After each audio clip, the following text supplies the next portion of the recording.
Thanks for tuning in to episode 2 of Raw Vibes with A and V. First and foremost, we have to say that we have been overwhelmed by all the support.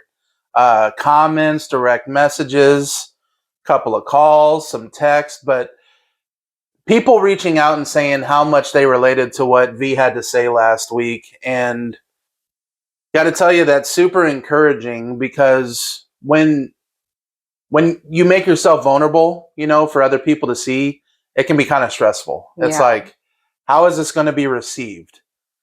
And man, the support has been more than I could have imagined. And we are both so thankful for you guys. And very much. Let's keep it going. So we're going to dive into episode 2 and V. Well, I just wanted to bring up that because our last episode, we talked about our why. And then with all the comments and just like everyone reaching out, it's really been amazing. And that's another thing is that the why is important and the why should always be important. So I just want to bring again, like another why for us is that it just gives validation. Like the comments of like, oh my gosh, I feel that way too. Or I've been in that situation, or even people relating to you, or and just the comments that Aaron, Aaron's such a great listener, and I love that, because it's true. And but I love validation. Like I thrive off validation, and there's no shame to that, not at all. Like I own it and I love it. So just thanks for everybody for that. So yeah, we're gonna start into our story. Real like short, and then really get into the nitty gritty. So Aaron's going to lead us off. So for talking about the dynamics of our relationship, we thought it'd be good just to kind of go way back to 1996, 97, somewhere in there. I kind of expect you to bust into like some type of song, like da-na-na-na-na. Not today. No, I just don't. I don't have it in me. But I first met V in middle school. Didn't really know her personally. Just got good vibes from her. She was always sweet, always smiling, cute as could be.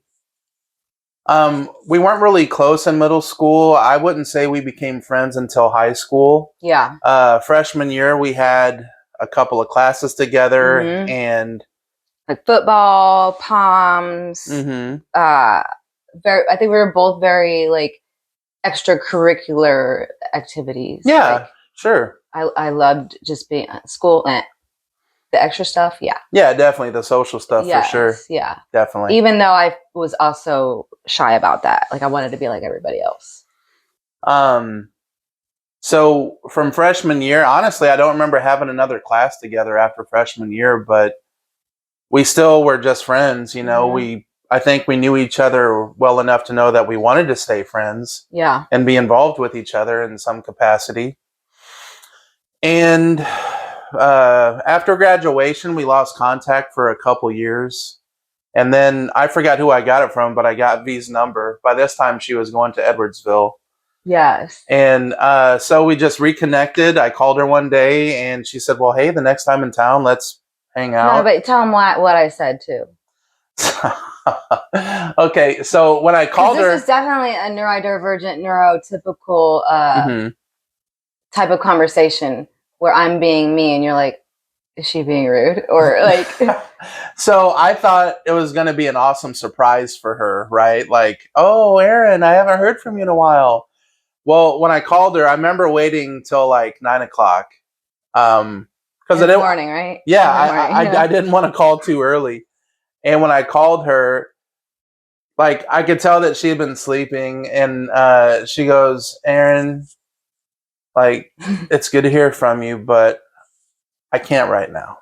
I got to sleep. We'll talk later. Yeah. And so I remember being kind of like, oh God, she hates me. But no, she ended up calling me back later that day, and she said, yeah, the next time I'm in town, we need to go get dinner or do something. And we did. And honestly, after that, every time she came back home, she made it a point to try to see me, or Yeah. It didn't always work out because I was busy back then, working 2 jobs or going I think up I north. even didn't I come by once, specialty paint. You did. I did. You did. Surprise me. I got remember. to be like, yo. Yeah. And then from there, we ended up moving to Florida. Yes. Right. I bounced around in Soulard, St. Louis, and then I was like, I have to go get warm. I'm so cold. So yeah, I moved to Florida. And then we kept in touch. Definitely. And then you even came. We had a wedding down, and we met up. We hung out. Yeah. I got a gig to play a wedding ceremony in Florida, and it wasn't too far from V, about an hour or some change away. Yeah. And so she was my date. Had the prettiest date at the whole joint. Hung out there. But social media, I think, made it easier for us to kind of stay connected, or at least give each other a kind of a glimpse of each other's lives. It's almost you kind of keeping up. Yeah, definitely. By saying like, oh, okay, I see what's going on there. And you kind of, you don't feel totally a part of it, but you get, Yeah, even if you get to see it from a distance, you're still involved, and engaged. For sure. Yes. We both ended up getting married. Fun times. Yeah, good times. That's another episode. Marriage. Yeah. Any hooser. And even during then, we still. Yeah. Like, I met her ex-husband. She met my ex-wife once or twice anyway. Yeah. And for like important moments, I feel like it was like we were always whenever we hung out, it was important moments, like being engaged and that type of stuff. So. And I remember one time, when you came home for Craig's funeral.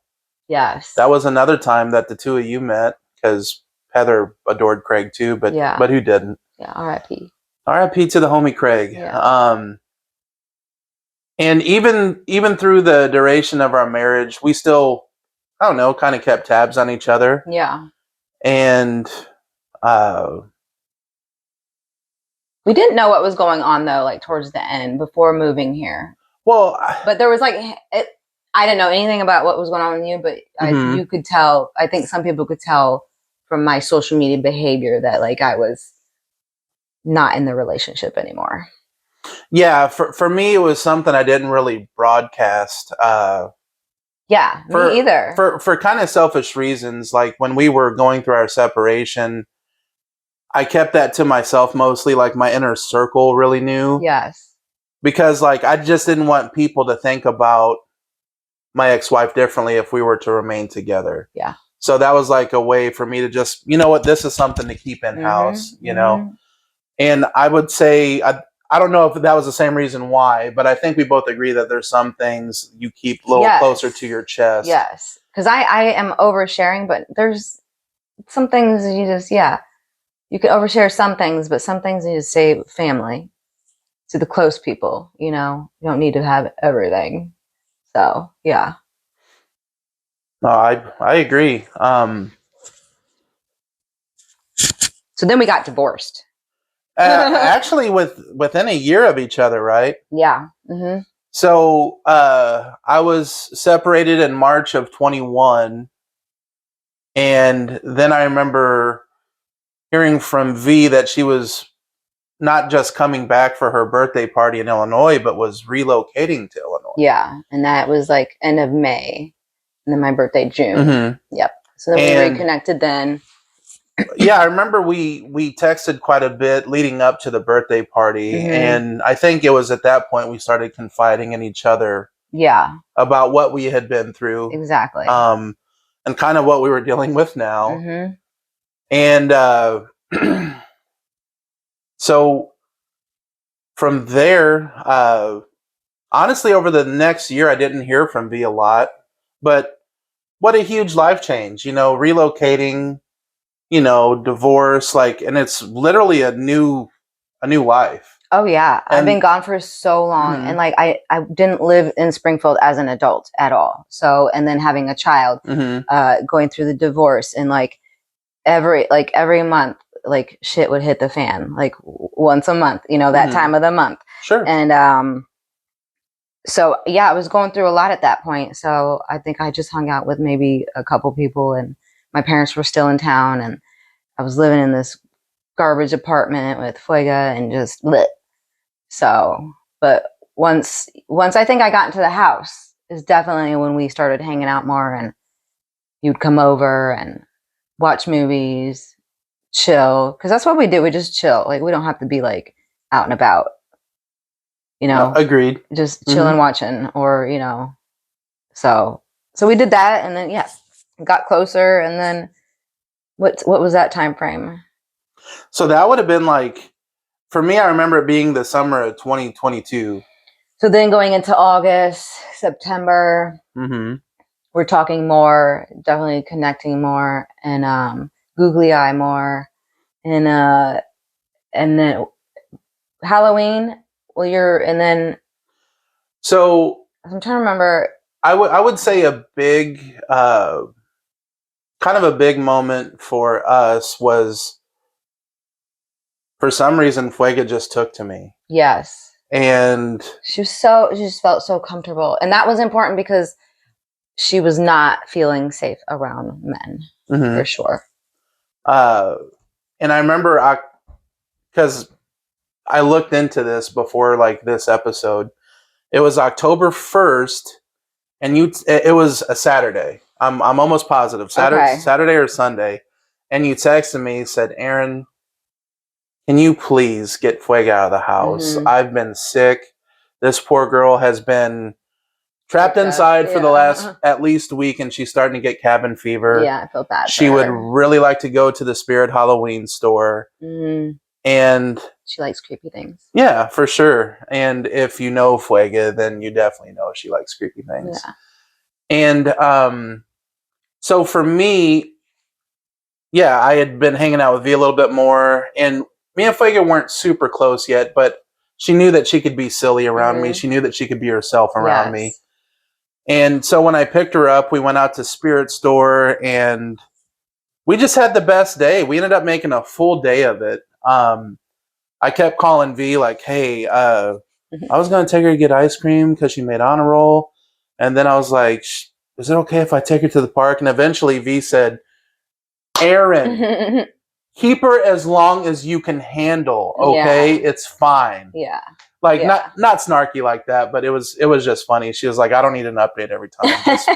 Just have fun. You guys are safe and having fun. That's all that matters. And I would say that day with Fuega really kind of fortified our relationship and was a pretty awesome starting point, because I got to know her a little better. Actually, I would say a lot better, because we talked the whole day. It was pretty rad. And she will have conversation. Like, she can have. Oh, she can talk with very anybody. Good conversation. Yeah, very. Yeah. She's an old soul, and just extreme, like, not just smart. And at this point, she was 8 years old. She hadn't turned 9 yet. So wild. But just not just smart, but wise for her age, wise beyond her years, as they say. And so that was, I remember V being very happy about that. And then October 10th came, and... Oh, you really did do your research. Well, I remember when my mom died. Yeah. So see, this is why I'm so bad with numbers. See, and I'm good with them. I still remember part numbers from Specialty Paint. Just have Aaron remember everything. On October 10th, I lost my mom. I had a few days to prepare for it, but still, I mean, the most profound loss of my life.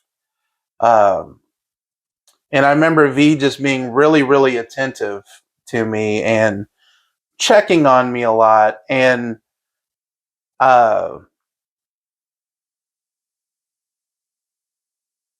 just being an amazing friend. And that seemed to be a tipping point for us. She definitely just kept in contact with me. Just offered anything, like, hey, you need to come hang out, or hey, I made dinner, you want to come over?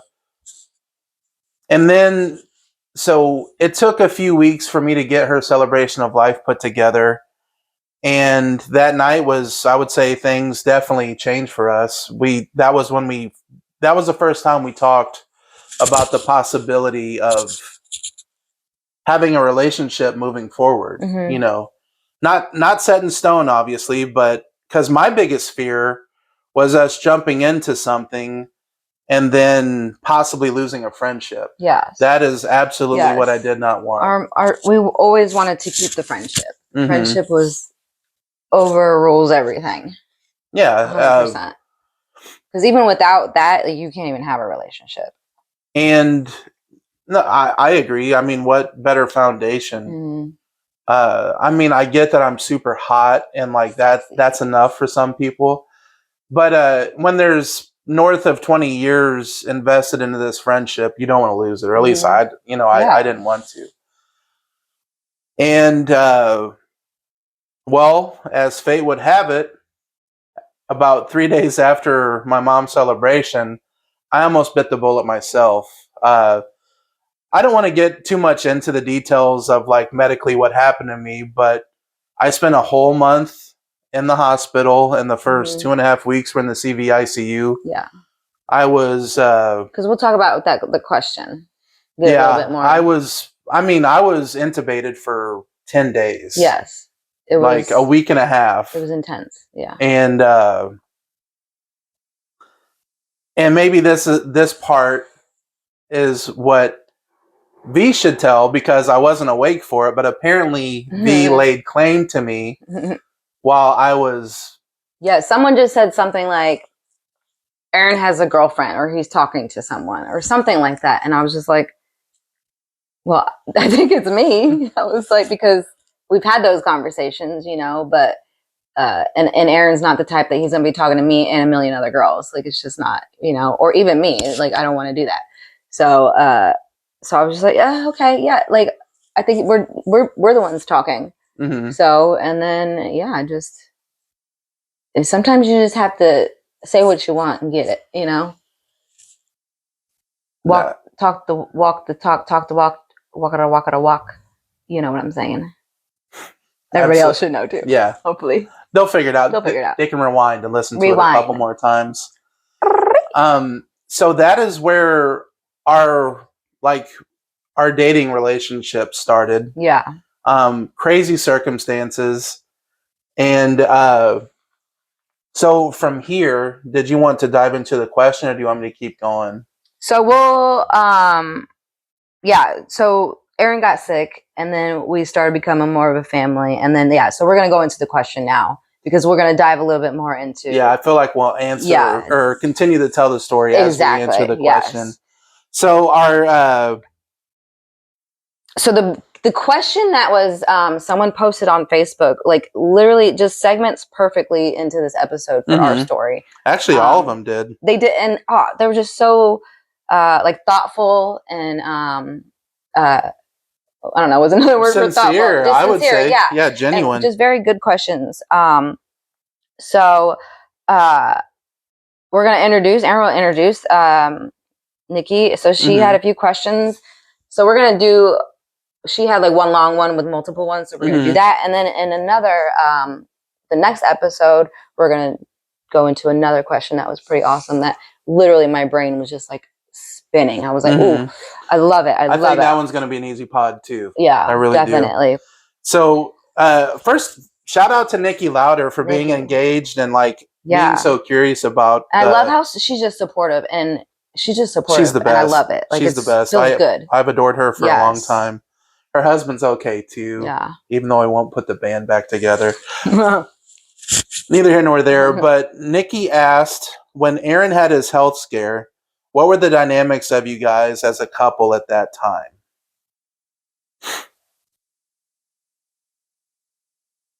You start, you go. Yeah. Well, so the dynamics were wild. So when I first woke up... Well, because we barely had talk at this point about what was happening. But I would say the conversations we had were really, really good. Yes, yes. But then you were like, I gotta die a little bit.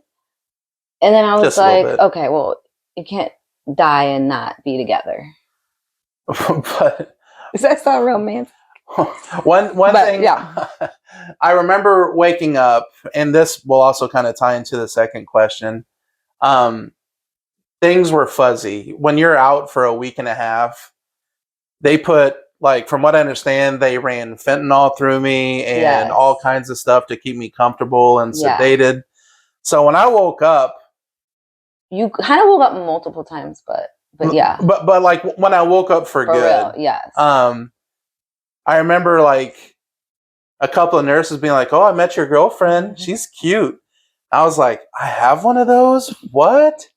And one of the nurses said something like, "Oh, we got to worry about amnesia too at this point," or something funny like that. But I remember being confused, and I remember being relieved when V showed up to visit after I woke up. I don't remember much of that conversation at all. I just remember being happy that you were there. Yeah. I don't remember too much either. And so to answer about the dynamics at that point, V made a lot of sacrifices to spend as much time as she did with me. Mm-hmm. And being that things were still super fuzzy and I didn't really feel super lucid at that point, she might have told me then, but I wasn't really made aware till months after. But she had to find people to watch Fuega because Fuega couldn't come up and see me. Yeah, she couldn't see you for... Well, we snuck her in like the last week I was in the hospital, and that was just because Dakota. Shout out to the homie Dakota. Yeah. But so we started off in a very weird place, honestly, but still very wholesome. V would come as much as she could, and when she wasn't with me, she was still engaged with me through text.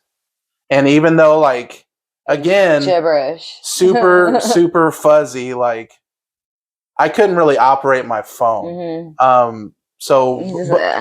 But still, she made it a point to check on me, and again, came up to see me whenever she could. Is there anything you'd like to add to that question as far as that dynamics? Yeah, I think it was just we were thrown into it, and I felt very comfortable, and just like there was like no thought about it. Like, oh, I'm just going to take care of Aaron. Like we're together, you know. And it took a while. Like you were there a while, and yeah, it was 30 days, the whole month of November. It was very scary, very scary. And even after that, it was scary. So after that, Aaron moved in, and you know, yada yada yada. And when I left the hospital, I moved straight into here, and walking still took a lot of effort and still felt very unnatural for me. I'm not sure if anybody's ever had to deal with something like that, but maybe they would understand. I'm not going to say that I had to learn how to walk again, but your body was just exhausted. Oh, my energy would tank. Yeah. Like, yes. Like at the drop of a hat. Like when I moved in here, I still used the walker quite a bit. Yeah, and you stayed on the couch. Yeah, like, yeah. I was just couching it there for a couple of weeks, and things eventually came easier. But yeah, it was. Yeah, you got better, and then our dynamic just turned into kind of a natural type of thing. Yeah, and then very organic. It just came together in the neatest way possible. It was good. We fell in love. So part of the question was, they asked me, or Nikki asked me, how did I handle the stress of that situation? And she said, I would imagine that it was overstimulating with just the environment of the hospital and all the seriousness of it. So I thought that was really good, because you think that I would handle it the opposite. And most people with ADHD could have struggles with dealing, like a situation like that. Like, oh my God, my friend is ill in the hospital. Like I can't go. There's too many noises, you know, or just being scared. All the instruments beeping. I remember being overwhelmed by all the beeps. Yes. And when this pump went right into something, it'd make this god awful noise. Yeah. And one of the techs, I'm not going to say their name because I don't remember, but they showed me how to shut that damn thing up. And I remember getting slapped on the hand a couple times. Like, I'm going to unplug everything. For silencing it. So I can't imagine how that would have felt for you. Yeah. But for some of us, like, and for me, when it came to that situation, I was just, I look back now with diagnosis, and it's I was hyper focused on your rescue and like recovery. Like there was no time to be like crying or sad or worried. It was just like, how can I make it better? Let me ask the doctors questions. Let me make sure he's eating, getting everything he needs. So I went into just like fix it, fix it, fix it, and like, and even when it came to finding where Fuega needed to be or my job needed to be, I just literally handled my shit, you know. Mm-hmm. But when it comes to little things like, you know, oil change, that is ridiculously hard. So it is a weird dynamic. But Sure. but even I've been in other situations where I remember this guy, we were driving and I saw a motorcycle and he fell, and I literally was like, stop the car, and I got out and like tried to help the guy. Like, first of all, what am I gonna do? But like I just went into that like superhero mode, like, woo, I'm gonna save the day. But yeah, the hospital is definitely overstimulating. First of all, the lights are always on, and not like a lamp.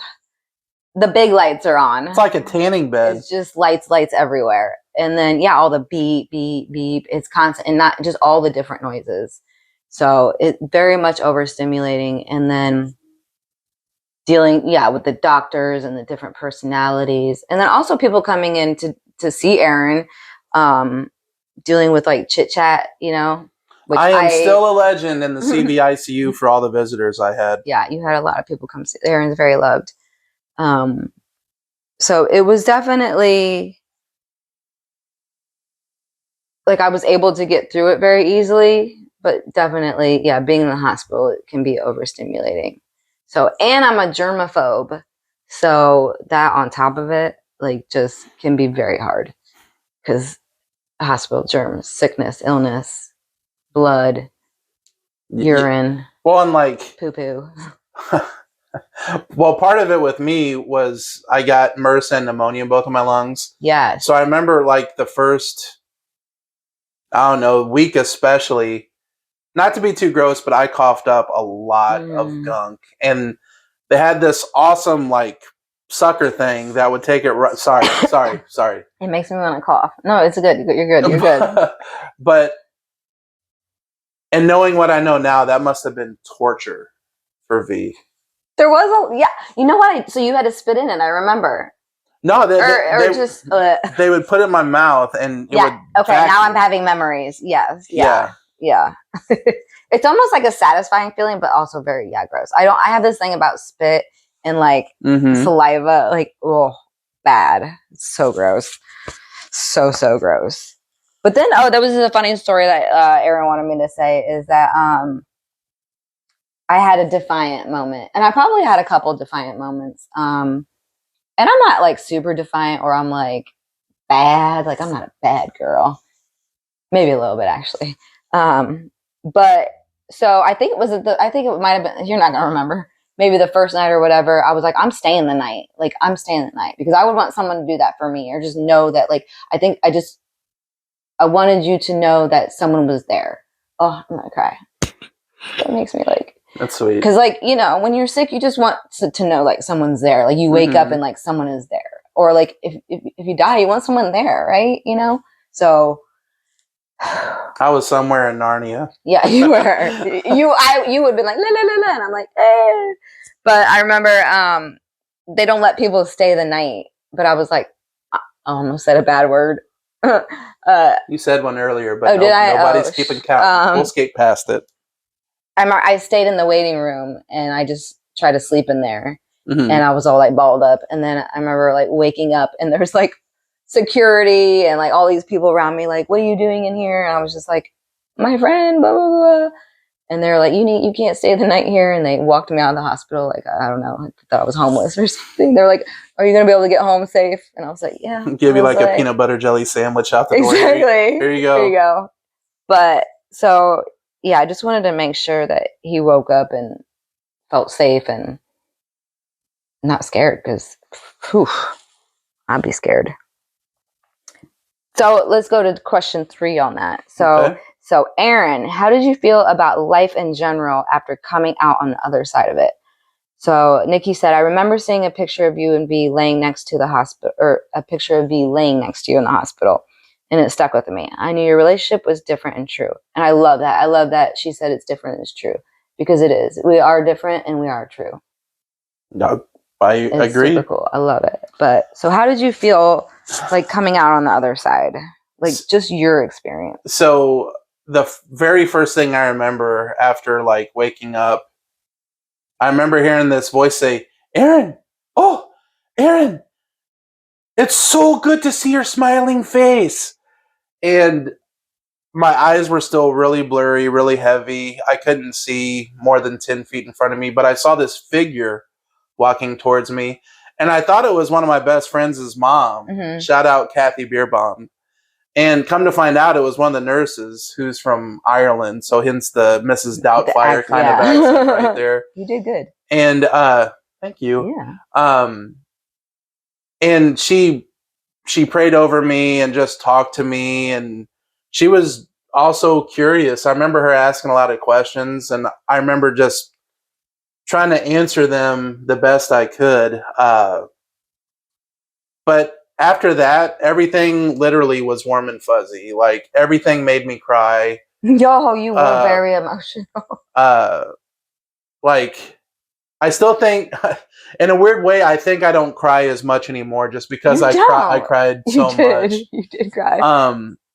But I just remember feeling very, very thankful, and especially like once I started becoming more lucid and started realizing. Like I would say after like 4 or 5 days was when I really started to, even if I didn't fully understand what happened to me, like the magnitude of like. Yeah, once you hear a couple of doctors say like, oh, we didn't think you were going to make it. Yeah, like, you were in the parking lot. It sticks with you. Yeah. I remember being very confused on things. Like I thought they found me in the parking lot because I didn't remember going into the ER, but come to find out, after I parked my car, I just walked into the ER and you were just on survival mode. I don't remember anything. Yeah. The last thing I remember was turning into the ER. I don't even remember parking my car.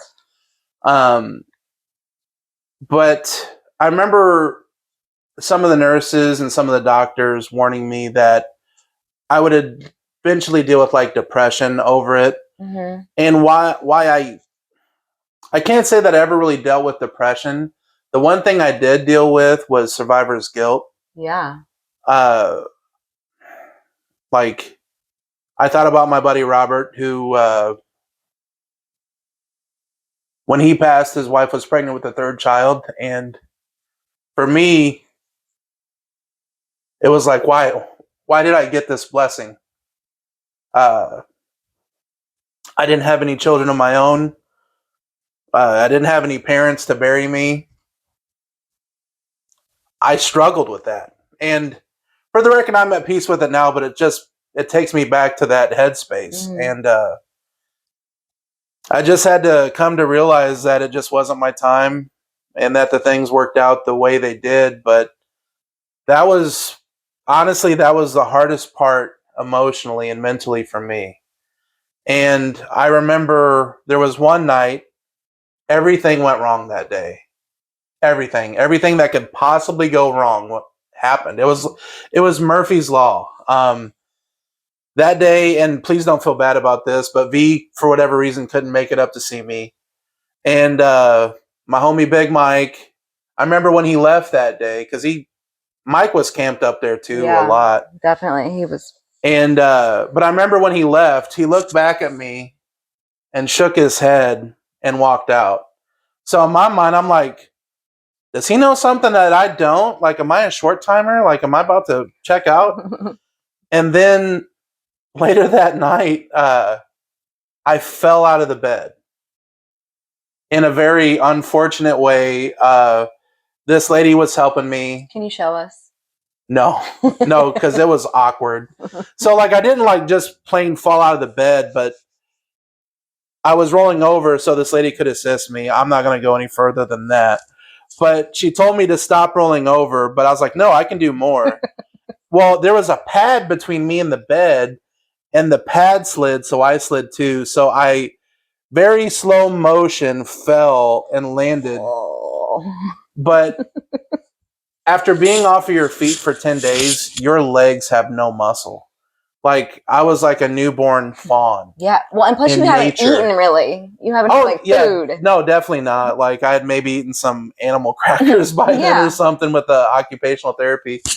And I was useless. I could not stand to save my life. Even my arms, I couldn't pull myself up. I couldn't do anything. And I remember at least 4 nurses coming in, and I probably outweighed all 4 of them. I'm not exaggerating. They were all very tiny people. And one of them said, when he walked in the room, he said, "Holy I'm not going to say the word. But like that told me like how freaked out he was, because that was the only time I ever really heard anybody freak out over me. Yeah, because nurses are like calm. Yeah, they're calm. And they ended up, thankfully, when you're in those critical care rooms, they typically have a hoist built into them. So they just figured it out, got me in the hoist, got me back in bed. But after that point, like I was like, I'm gonna die. Like I'm gonna die tonight. Like I had it. Get freaked out. I had it in my mind that I was going to die in my sleep. It just felt like. But the weird thing is I was so calm about it, and I remember like, well, if I'm going to die in my sleep, I'm just not going to go to sleep. So that was my grand plan for combating death, was just not falling asleep. And so I remember the next morning, I think it was 8:00. I remember I woke up and I flinched. And I looked at my hands. I looked around and I remember like pulling my chest hair because apparently pinching wouldn't have been enough.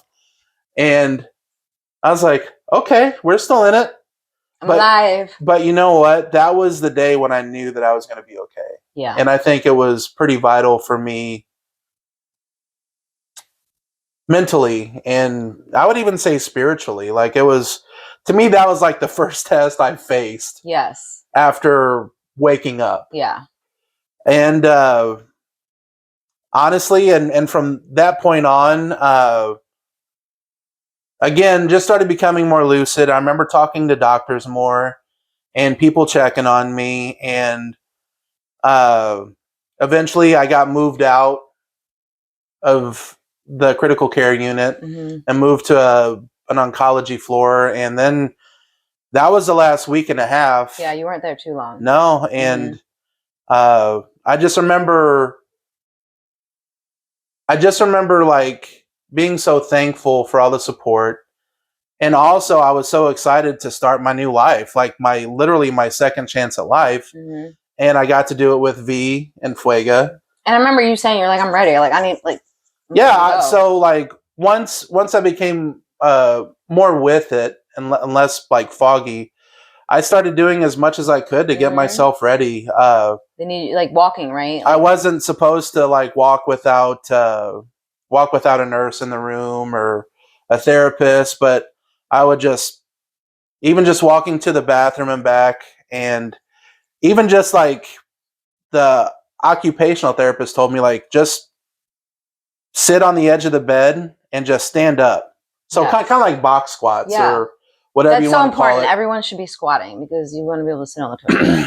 And so whenever I didn't have company and I was by myself, that's what I was doing. Yeah, you were getting up and I was even trying to do like little like leg lifts to try to like get the core back, which is also super important to your mobility. And it all worked out really awesome. I remember there was one day the occupational therapist came in and worked with me for a little bit. And this is not slander to the hospital at all, but I didn't get much therapy while I was in there. Yes. I feel like you were alone a lot in that room. They did the best they could. And whenever they did get to me, it was super productive. Like I remember they actually started taking me for walks in the hallway. And I remember like each day being juiced, like I'm going to make it a little farther today. Yes. Yeah. And they knew, like, it's good that you had that mind that you wanted to get better. I definitely. And unrelated, but that is something I would give to any person going through anything medical. Keeping a positive mindset is invaluable. is truly invaluable. And I remember everybody being super impressed that I was so hell bent on getting out of there and doing the work that I could do on my own. Yeah, because you're not done with life. No. If anything, like, it obviously makes you appreciate life more and makes you realize the things you did to take it for granted. And but anyway, the second to the last day I was in the hospital, the occupational therapist came up and she was really impressed with how I was moving. Yeah. And she was like, I remember I could see the wheels turning. And to spare you all the boring details, they were trying to get me into an inpatient rehab facility to transition. Yes. Because I was still very, very, very weak. I cannot explain how weak I was. And she was like, I'm going to get PT up here and we're going to see if we can't get you discharged. Yes, I remember all that. Yes. And so the physical therapist came in, and I feel bad for not remembering their names, but it was the one that I had worked with most. And she's like, okay, Mr. Aaron, you ready to go to work? And I was like, let's do it. And so it was the most I ever walked. And she was like, how many stairs are at your house? And I was like, I don't really go to my basement for anything. Yeah. So, but there's 4 stairs to get up to my porch. Yes. She was like, okay, let's go climb some stairs. And I remember being excited and nervous at the same time, because what the hell happens if I fall down? I'm like, her little tiny self, she's not going to do anything. Bye-bye, Aaron. But no, I crushed it. I put everything I had into it. And now, about 36 hours later, I was discharged. Yeah, to get everything ready. Yeah. I was like, oh, he's coming here. Yep. Not somewhere else, which is good. You don't want to go anywhere else. You want of course not. Go home. Go yeah. home. So, and that's kind of the cliff notes of what I went through after that whole ordeal. But yeah, I hope that answers your question, Nikki. Thanks again for the questions. Yeah, it was so awesome. So we'll talk a little bit. I don't know how we're on time, but like we'll just keep going for a little bit. So our family dynamic then and now. So we talked about then. So let's talk about now, and then we're gonna wrap it up because no one wants to talk about us too much, because then everybody will get bored and be like, "Oh my god, they're talking way too much." Raw vibes. Yeah. All right. So I don't really know if we want to get to, like, we dated and then we didn't dated. We didn't dated. We didn't dated. We don't date now. And then when it comes to like I really needed help mentally. Like I was going through a lot, and this is like, so Aaron had moved in, we were dating, and then we broke up, but we still lived together for a little bit, and then he did move out. And then I think in the summer I was like, or before summer, I was like, I really need help. Like I'm struggling mentally, like I'm just a mess. So Aaron moved back in. Am I saying that correctly? Well, or am I doing that? That's like a third time. You're kind of forgetting a small detail. So when I went in to get the cancer removed off of my kidney, yes, you said you wanted me at the house just so you could to help. Yeah, to help take care of me or whatever. Be alone at home. And it was a perfect storm because, as you said, you also felt I was overwhelmed. Yeah, overwhelmed. Yes. So I stayed. I ended up staying with you guys for another 2 months. Yeah.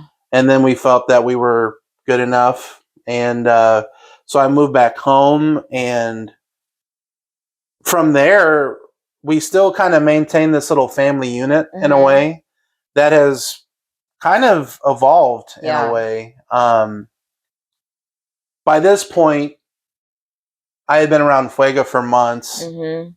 And we had built this amazing relationship. Yes, you guys are so tight. I don't know that I felt like her father figure, like even during that time, but like I just knew that I was a safe space for her. Yes. And I remember one time she told me that I was feminine, and that really hurt my feelings because I'm a dude, straight up. Yeah. You know, shoot guns, get weird, you know, hang out. But I realized that Fuega hadn't really experienced that kind of love from a man. Yeah, because you let her talk, you listen to her, you have feelings, you both can express your feelings to each other. So that is different, yes, to be able to talk about that stuff with a male. Yeah, sure. Yeah. And that was important to me too, is like, because girls who don't have dads or whatever situation that is, it's can be bad. It just can. Like statistically, it just can, and it freaks me out. So like I just appreciate like you guys, you're the relationship and what you're doing for her and showing her like the type of man that should be around, you know, whether we're together or not. Because Aaron treats me great too. Like, you know, there's times where if I'm not feeling good, you give me flour. Like you treat me like a way a lady should be treated, whether you're with her or not. As I said earlier, the one thing I didn't want to lose was the friendship, and I think that was high on both of our priorities as far as us moving forward. Yeah. And honestly, our friendship felt a lot like our relationship, honestly, except I wasn't living here anymore. And other things, obviously, you know, just the togetherness and seeing each other every day. Yeah. So the dynamic changed, but not very much. No. And I would say that even more now, with me not feeling certain things that I feel in relationships, like we're even closer. Yeah, exactly. And like there's no obligation. There's no what's that other, not obligation, but commitment. Not commitment, because we're committed, but like there's no I don't know what the word is. Just I don't have to do it. I want to do it. You know what I'm saying? Like I want to be a family with you. Instead of like, I don't have to, like I want to. So I put in that effort, and I feel like maybe for my defiant brain, not, this is just me going right now with my thoughts. Maybe when we were together, it like, I don't know where I'm going, but maybe it was like some type of defiance or something, but it feels like better. Like I feel like the relationship we have now is what we were supposed to have. Yes. And then you have, the relationship with Fuega, and that's just a big, and we've made this commitment to like that. We're like, Aaron is becoming her father, you know? There's not expectations per se. And maybe that's the word. And earlier I said something about commitment. Maybe that was a poor choice on my part, but we're still just kind of this family unit that we just have loyalty. There's just loyal. We're loyal to each other, you know? Like you're one of my best friends, right? Oh. And I think it's awesome. I think it's so rad. And every now and again, I'll still get people be like, "Hey, what's up with you and V?" And that's like the same thing that's really been happening because we've been broken up for 2 years. Yes. Like newsflash. Oh yeah. It's been a little over 2 years now, and I think we just both want to give Fuega what she needs. As far as parents. Yeah. And you feel that does she fulfill anything? Oh, it's when people ask me about Fuega, I just explain that it's a super fulfilling relationship. If I were to have a child of my own, I would have prayed that she would be half as just amazing as a person as Fuega is. And like Fuega is so honest with me, maybe a little too honest at times. I know, we talked about this the other day, so you don't have to say everything that you think of, because if I did, I'll be in trouble. I would be in so much trouble. But no, it's just I'm thankful for it. It's just a beautiful thing to me, and not just my relationship with Fuega, but my relationship with you too. Like we root for each other. We're each other's cheerleaders in a way, motivators. And it's just a very special relationship. Yeah. I love it. Well, I was going to talk a little bit about this book, but we have a little bit of time, not a lot of time. So our next episode, we are going to answer another question from Nikki. And that'll be about me growing up undiagnosed, which I'm super pumped to talk about. So remember, like, subscribe, share, and then you can find us on Facebook, Instagram, and YouTube. And I'm just going to put all that in the comments because it's too hard. And then also I was thinking we should do local shout outs. So if there's a local company or if we have a friend who has a local business and you want us to reach out, we can do say something about them. Also send in more questions on topics that you are curious to hear about. So, and yes, please on the questions, because that just shows that you guys are being engaged. yeah, And again, definitely hit like, because those numbers, as much as I hate numbers, they actually mean something. So like it, share it, all of that stuff. I interrupted. No, I think you wrapped it up nicely. All right. So we will see you soon for episode 3. Yeah, super pumped. All right. Peace out.